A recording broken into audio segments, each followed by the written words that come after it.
Did you know there was a Camaro that was born to win on the racetracks? With a 302 cubic inch V8 engine that actually had more horsepower than Chevrolet admitted? A Camaro that cost just over $3,500 brand new, and today can sell for more than $150,000 at auction.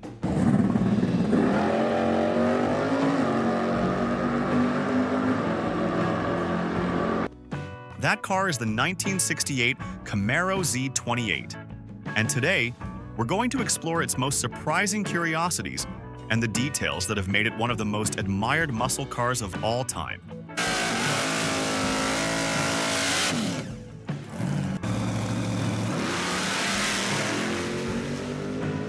In 1968, Chevrolet launched one of the most interesting muscle cars of the era, the Camaro Z28.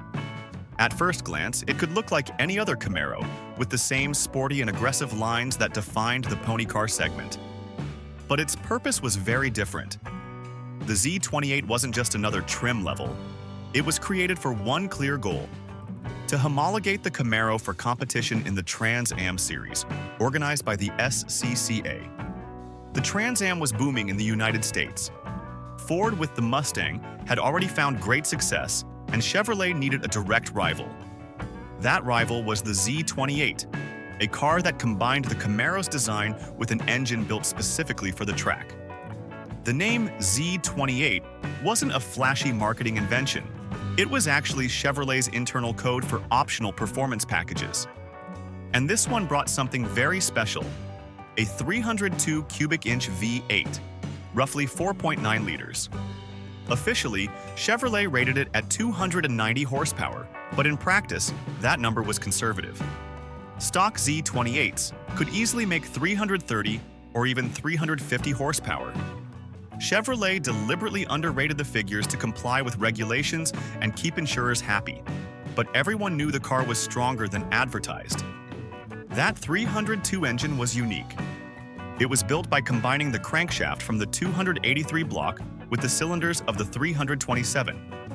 The result was an engine that revved much higher than a typical American V8, comfortably reaching 7,000 RPM. It was a lively engine designed to deliver maximum performance on the circuit. Sure, you could drive it on the street every day, but it was far more at home on the track.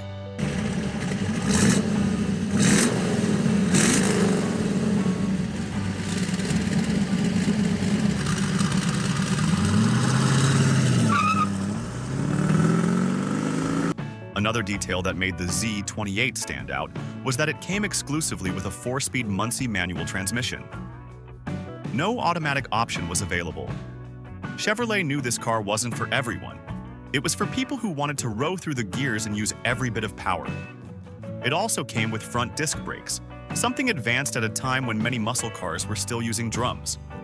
The suspension was firmer and more precise, making the Z28 surprisingly agile compared to other Camaros and even rivals, like the Mustang GT. Visually, the Z28 had a few unique touches.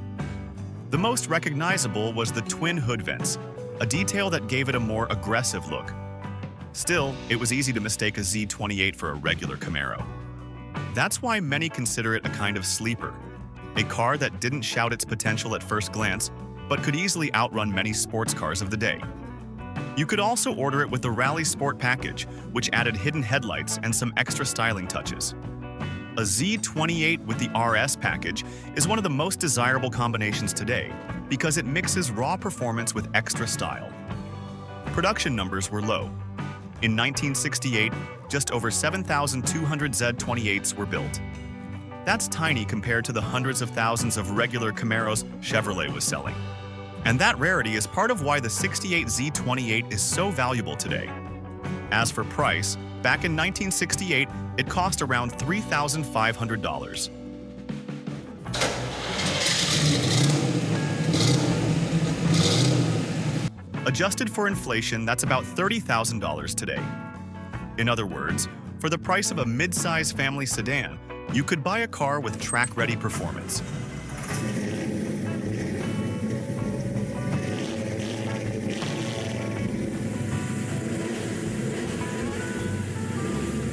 That was its magic, accessible in cost, but extraordinary in capability.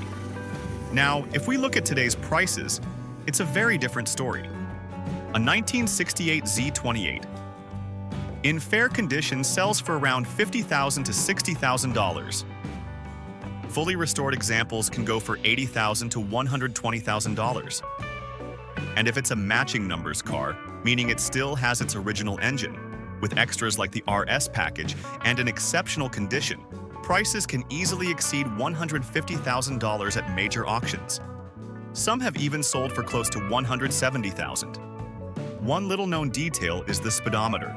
It only read up to 120 miles per hour, or about 190 kilometers per hour. But in racing spec, this car could comfortably exceed 220 kilometers per hour, and with the right modifications, even hit 250. For its era, that put it on par with European sports cars costing much more.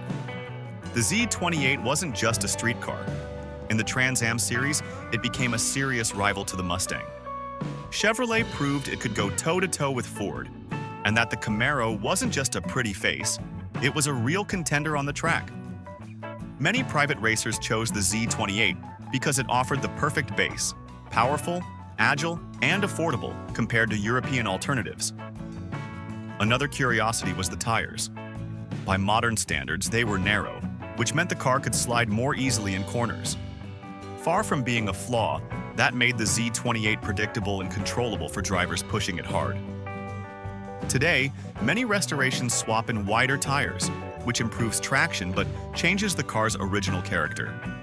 In the end, the 1968 Camaro Z28 was much more than just a special trim. It was Chevrolet's answer to the Mustang, a car with a legendary engine, limited production, and a reputation that's only grown over time. It was affordable when new, it's highly valuable now, and most importantly, it was a car that connected racing passion with everyday driving. So next time you think of the great American muscle cars of the late 60s, don't forget the 1968 Camaro Z28. It may not have had the Shelby name or the glamour of a Corvette, but what it offered was something even more special. A race car for the street that has become a true collector's gem. And now I want to hear from you. Which would you choose? A Shelby Mustang from the same era? Or this 1968 Camaro Z28? Let me know in the comments. I'd love to hear your opinion. And if you enjoyed this video, don't forget to hit the like button, subscribe, and turn on the notification bell so you don't miss more stories about the most iconic cars in history.